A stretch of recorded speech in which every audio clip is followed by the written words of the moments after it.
OP Rajbhar के बारे में बस इतना कहना चाहूंगा कि कल वो हमारे साथ थे, आज वो भाजपा के साथ हैं, कल वो ओवैसी के साथ होंगे या कहाँ होंगे, इसका कोई ठिकाना नहीं है। समाजवादी पार्टी की वजह से ओपी राजभर आज यहाँ हैं जो आपके सामने बोल रहे हैं, वरना उनको कोई पूछ नहीं रहा था। ये वही ओपी राजभर है जो मोदी और योगी को सुबह शाम गाली देते थे। सुबह किसी की बुराई करते हैं तो शाम को उसी गोद में बैठ जाते हैं, शाम को बुराई करेंगे अगले सुबह गोद में बैठ जाएंगे। ऐसे लोग राजनीति को गंदा कर रहे हैं। अगर कोई ये कह दे कि राम मंदिर ब्राह्मण के लिए बनवाया गया है, इससे ज्यादा झूठा क्या हो सकता है। केवल जब ब्राह्मण की बात होती है, मैं इतना ही कहना चाहूंगा कि ब्राह्मण किसी पार्टी का गुलाम नहीं है। ब्राह्मण अपनी एक विचारधारा है, उसका अपना एक परिवार है, उसका अपना संगठन है। सर आखिर ब्राह्मण इतना नाराज क्यों है बीजेपी से, और क्या मतलब ब्राह्मण समाजवादी पार्टी के साथ है इस बार चुनाव में? ब्राह्मण नाराज है बीजेपी से क्योंकि ब्राह्मण का शोषण हुआ है। ब्राह्मण चूंकि जो है पहले वोटर था भाजपा का, और भाजपा का वोट लेकर भाजपा को ही मारने का और दबाने का काम भाजपा ने किया है। लेकिन भाजपा तो कह रही है कि समाजवादी पार्टी में ब्राह्मणों का सम्मान नहीं होता है, ब्राह्मणों की तुलना वैसे से की जाती है। ब्राह्मणों का अगर सम्मान ना होता तो आज ये जनेश्वर मिश्र पार्क में इतनी भीड़ आपको नहीं दिख रही होती। स्वर्गीय जनेश्वर मिश्र जी की आज जयंती के दिन आप देख रहे हैं ये जनसमूह, कितना भयानक जनसमूह यहाँ पर आया हुआ है। और हमारे राष्ट्रीय अध्यक्ष अभी अखिलेश जी यहाँ से गए, उन्होंने जो है यहाँ पे पुष्पांजलि अर्पित की है। तो ब्राह्मणों का पूरा सम्मान समाजवादी पार्टी ही कर रही है और आगे बढ़ाने का काम कर रही है। ओपी राजभर का एक बयान है, उन्होंने कहा कि 5 साल की बच्ची को लहूलुहान कर दिए यादव लोग, ब्राह्मण बच्ची का।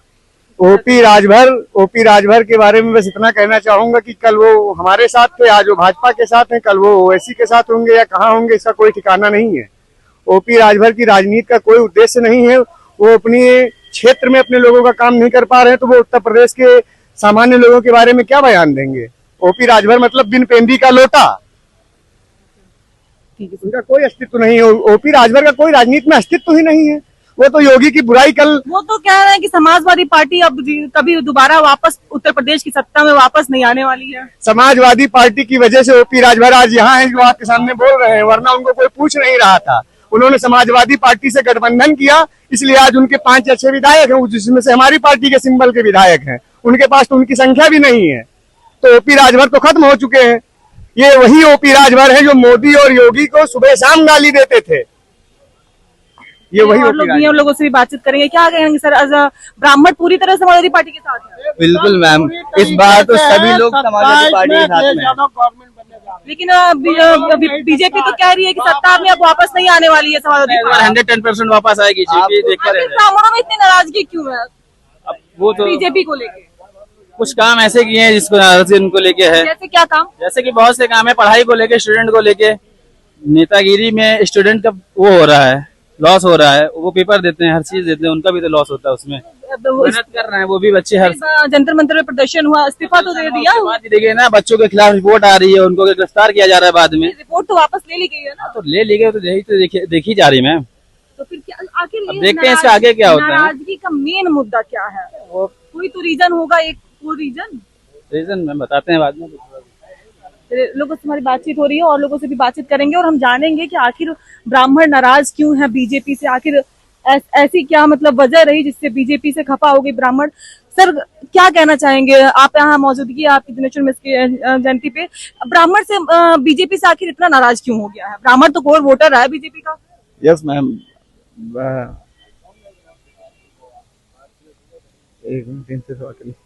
चलिए और लोग से बात करेंगे। क्या क्यों नाराज है ब्राह्मण इतना बीजेपी से? अब जितने विपक्षी दल है उनके ऊपर रात के 12 बजे, पश्चिम बंगाल में आपने देखा, रात के 12 बजे ईडी सीबीआई जो है छापा मार देती है।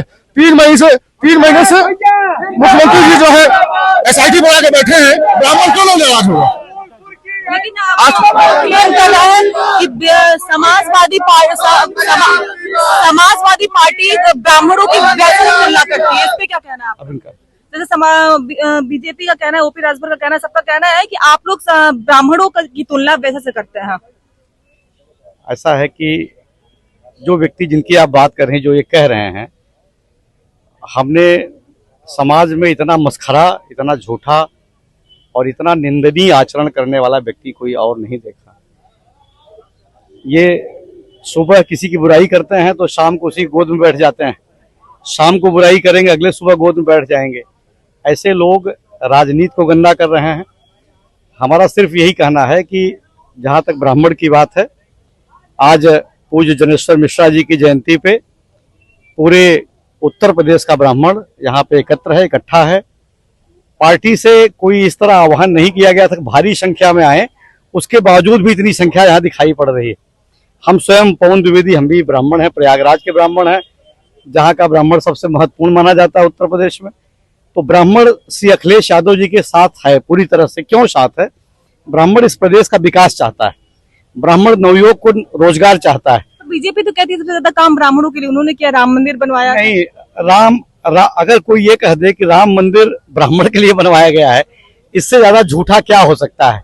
भगवान राम इस विश्व की धरोहर हैं, भगवान राम राष्ट्र की धरोहर है। भगवान राम तो सनातन की सबसे ज्यादा उन्होंने तो हमें बहुत आश्चर्य, जब सनातन का हम नाम लेते हैं तो सनातन में ब्राह्मण अकेले कैसे आ जाता उनका है? ये भी आरोप है जो कभी आज तक राम मंदिर दर्शन करने नहीं गया, राम मंदिर में एक चंदा नहीं दिया, वो लोग चंदा चोरी की बात कर रहे हैं। ऐसा है कि जैसे मैं पवन द्विवेदी हूँ, मैं आपके सामने यहीं खड़ा हूँ, आप जाके देख लीजिए, 5 लाख रुपया हमने बैंक ड्राफ्ट चंदा दिया था। मैं तो कह रहा हूँ, ड्राफ्ट नंबर इस समय नहीं लिया, नहीं वो भी आपको दे देता। ऐसे हमारे 1 लाख कार्यकर्ता दिए हैं। पूज्य हमारे पार्टी के वरिष्ठ नेता श्रीमान राम गोपाल जी ने दिल्ली में स्पष्ट रूप से कहा था कि हमारे घर की बहू बेटियां चोरी से जाके, चुपके से जाके दे आती थी पैसा भगवान राम के नाम पे। तो देखिए, ये सब तो एक गांव में कही जाती है ना कि चोर चोरी से जाए, हेरा फेरी से न जाए। तो अब चोरी भी किए, हेरा फेरी भी कर रहे हैं। हेरा फेरी चलेगी नहीं, प्रदेश की जनता समझ गई है। केवल जब ब्राह्मण की बात होती है तो मैं इतना ही कहना चाहूंगा कि ब्राह्मण किसी पार्टी का गुलाम नहीं है। ब्राह्मण अपनी एक विचारधारा है, उसका अपना एक परिवार है, उसका अपना संगठन है। वह अकेले नहीं है, समस्त हिंदू जाति और मुसलमान सब में अगर किसी की सबसे बड़ी पैठ है तो ब्राह्मण की पैठ होती है, क्योंकि बेहद सरल और संकोची होता है। चाहे महिलाएं हों, चाहे माताएं हों, बहनें हों, सबसे अधिक इज्जत उनकी करता है वो, और चरित्र के साथ रहता है। तो मैं ये दावे से कहना चाहता हूं कि जो लोग अखिलेश यादव की बुराई करते हैं, वो सिर्फ इसलिए करते हैं कि अखिलेश यादव को उन्होंने कभी जांचा परखा, नजदीक नहीं आए। हमारा नेता विश्व का सबसे सुंदर नेता है, अंदर से बाहर से भी। हमारा नेता सबसे ओजस्वी पढ़ा लिखा नेता है। हमारा नेता विश्व के मानचित्र को देखा और समझा जाना है। हमारा नेता विश्व के अनेक यूनिवर्सिटीज में पढ़ा लिखा है। हमारा नेता कहीं से भी जातिवादी नहीं है, वो जाति कौन वो तो कहते हैं जातिवादी सबसे ज्यादा समाजवादी पार्टी में होती है। मेरी बात समझे ना, जैसे विपक्ष का ही आरोप जैसे मुझे आश्चर्य होता है कि जो लोग ये कह रहे हैं, मतलब जो लोग कह रहे हैं साधु होने के बाद उनकी जात नहीं मिट पाई अभी तक। मतलब आश्चर्य। बहन जी क्षमा करिएगा, अगर हम सन्यासी हो गए तो हमारी जात तो खत्म हो जाती है ना। साधु और सन्यासी बनने के बाद, योगी बनने के बाद भी अभी भी जात का तकमा लगा हुआ है। संसद में वहाँ पे पार्लियामेंट में जो पप्पू यादव ने साधु का वेश धारण करके इस तरह से प्रदर्शन किया, क्या लगता है आपको? पप्पू यादव हमारे नेता नहीं है, हमारे नेता श्रीमान अखिलेश यादव हैं। कृपया पे क्या प्रतिक्रिया, क्या था? वो हमारे पार्टी के राष्ट्रीय अध्यक्ष ने कहा कि वो उस आंदोलन से मेरा कोई मतलब नहीं है। वो तो जो खुद बोल दिया तो हमारी क्या हैसियत। हम बहन जी सीधा आपसे कहना चाहते हैं, आप लोग भी इसमें सब लोग सहयोग करिए, अखिलेश यादव की सरकार लाइए। सरकार आना बहुत जरूरी है। भारी मात्रा में नवयुवक आत्महत्या करने को मजबूर हो रहा है, उसे रोजगार नहीं मिल रहा है, शिक्षा नहीं मिल रही है। किसान घर में उसके यहाँ गल्ला नहीं पैदा हो रहा है। आज पूरे प्रदेश में आप चले जाइए, हम लोग खुद बहुत बड़े खेतिहर हैं प्रयागराज के। 10 बीघा, 20 बीघा, 25 बीघा हम लोगों का जमीन है। खेत बो देते हैं, सारा जानवर खा जाता है। कोई इतना जानवर हो गया है कि पूछिए नहीं, कोई इसका व्यवस्था नहीं, रक्षा सुरक्षा नहीं, बहुत दिक्कत है। बीजेपी तो कह रही है पूरा सुरक्षा करी सब, और महिलाओं को लेकर भी हमेशा पक्ष कहता रहा है कि महिला सबसे ज्यादा असुरक्षित रही है समाजवादी पार्टी के कार्यकाल। बहन जी मैं दूसरी बात कह रहा हूँ, मैं डंके की चोट पे कहता हूँ, इन राजनीतिक झूठे लोगों की बात नहीं करता हूँ। मैं अपने दिल से कहना चाहता हूँ, इस भूमंडल में किसी की 1000 आदमी की हैसियत नहीं है कि एक महिला का अपमान कर दे, अगर वो अपने पर महिला बनी रहे। किसकी हैसियत है?